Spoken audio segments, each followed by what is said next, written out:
आज जब आपके पास कॉल पहुंची सुबह 8 बजे तो क्या क्या जानकारी आपको दी गई थी मलिक साहब?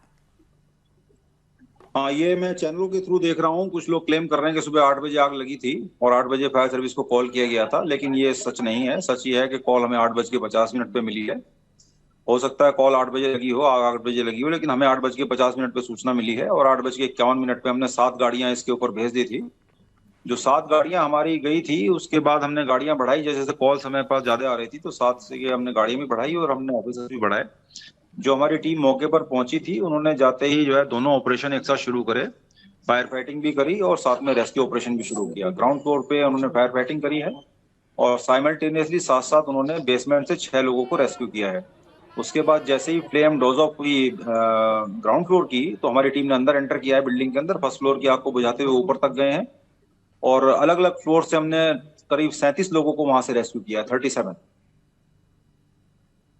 ये 37 लोगों को रेस्क्यू यहाँ पर जरूर किया गया है, लेकिन इसके बारे में भी जानकारी चाहूंगी मलिक साहब आपसे कि जब ये आग लगी, जब सूचना मिली, कितनी देर में टीम वहां पर पहुंच गई थी? क्योंकि आप अगर कह रहे हैं कि 8:50 पर भी आपको कॉल आई, कितनी देर में आपकी टीम वहां पर पहुंची? चश्मदीद तो कह रहे हैं कि वहां पर एक बड़ी देरी हुई, कुछ लोगों की जान बचाई जा सकती थी वहां पर।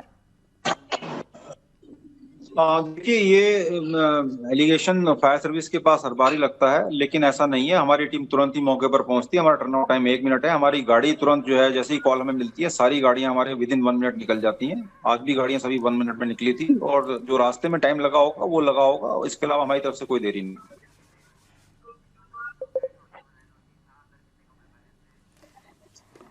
इसको लेकर क्या जानकारी है मलिक साहब? के अंदर कितने कमरे थे, किस तरीके से आपकी टीम अंदर दाखिल हुई, क्या क्या चुनौतियां वहां पर थी?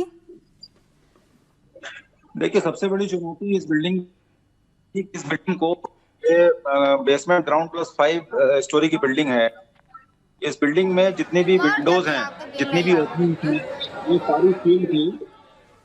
इस तरह की जो बिल्डिंग होती है जिसमें वेंटिलेशन का कोई प्रोविजन नहीं होता, उसके अंदर जब भी कोई फायर इंसिडेंट होगा तो with in fraction of seconds जो फायर के प्रोडक्ट्स हैं, हीट और स्मोक और गैसेस, वो पूरी तरह पूरी बिल्डिंग को अपने इनगल्फ कर लेती हैं, अपने काबू में कर लेती हैं। और इसमें लोगों को, जो ऑक्यूपेंट्स होते हैं, उनको निकलने का समय बहुत कम मिलता है। साथ ही साथ जब हम इसमें फायर फाइटिंग के लिए एंटर करते हैं तो हमें भी वही एडवर्स कंडीशन फेस करनी होती है जो ऑक्यूपेंट फेस कर रहे होते हैं पहले।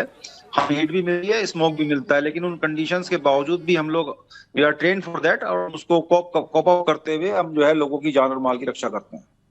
अच्छा मलिक साहब, यहाँ पर खबर ये भी है कि बेसमेंट में यहाँ पर किचन चलाया जा रहा था, किचन वहीं से ऑपरेट हो रहा था यहाँ पर, और वहीं पर सिलेंडर ब्लास्ट होने की वजह से पूरी बिल्डिंग में आग लगी। एक थ्योरी ये भी है कि शॉर्ट सर्किट भी हुआ था। जिस तरीके से ये पूरा हादसा सामने आया है, आपकी टीम जब वहां पर पहुंची तो क्या देखने के लिए मिला? मौके पर था, मैं भी मौके पर पहुंच गया सुबह। वहां पर कोई बेसमेंट में किचन नहीं थी। एलपीजी का सिलेंडर जरूर किचन में रखे में यहाँ पर फ्लोर लगा था, बल्कि हर कमरे के अंदर ही कुछ खाना बनाने का सामान सब कुछ था। और के बेसमेंट में किचन चल रही है, गलत होगा। बेसमेंट में मेरे को किचन एनकाउंटर। बेसमेंट में आपने क्या देखा? वहां पे क्या सिर्फ कमरे थे, कुछ लोग वहां पर रुके हुए थे? आपने क्या देखा बेसमेंट में? बेसमेंट में 2 कमरे हैं और ग्राउंड फ्लोर पर भी 2 कमरे हैं। First, second, third, fourth floor पर 4-4, 5-5 कमरे हैं। और जो टेरेस वाला फ्लोर है, 5th फ्लोर जो है, उसके ऊपर भी 4 कमरे हैं। उसमें से 2 स्टोर की तरह यूज होते हैं और 2 शायद गेस्टों के रुकने के लिए यूज होते होंगे। और मौके पर हमें ये पता लगा कि ये जो बिल्डिंग है, ये टूरिज्म मिनिस्ट्री से कोई ब्रेक एंड ब्रेकफास्ट का कोई लाइसेंस इन्होंने लिया हुआ था। और मैक्स लोग रुकते, वो लोग वो थे जो मैक्स हॉस्पिटल में इलाज कराने आते हैं, वो इसमें रुके हुए थे। बाकी ने जब किया है, फायर फाइटिंग रेस्क्यू किया है, तो उसमें ये अंदर थे, कुछ भी थे और कुछ जो है ओपन स्पेस में, जहाँ जो रास्ता लीड करता स्टेज की स्थिति में, वहां पर कोई नहीं है।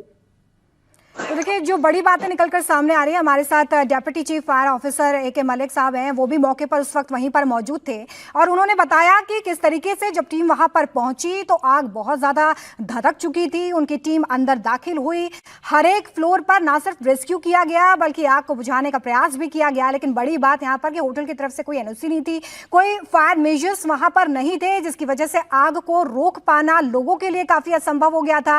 रास्ता ब्लॉक हो गया, जिसकी वजह से लोग वहीं पर ट्रैप हो गए और उन्हें बचाने के लिए जब फायर फाइटर्स पहुंचे तो कई लोगों की जान भी वहां पर जा चुकी थी। बहुत शुक्रिया मलिक साहब हमारे साथ जुड़ने के लिए।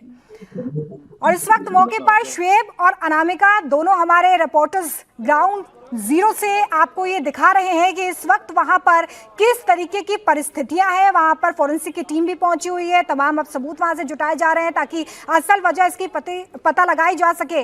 लेकिन शुएब, अभी अभी हमने सुना कि बेसमेंट में 2 कमरे बनाए गए थे, हर एक फ्लोर पर वहां पर लोगों के कमरे में भी इंतजाम था कि वो अपने लिए कुछ खाने पीने को बना सकते हैं, मतलब कि हर एक सुविधा वहां पर दी गई थी। लेकिन एक सुविधा जो वहां पर बहुत महत्वपूर्ण थी कि फायर सेफ्टी फीचर्स वहां पर हो, मेजर्स लिए जाएं, वो मिसिंग था।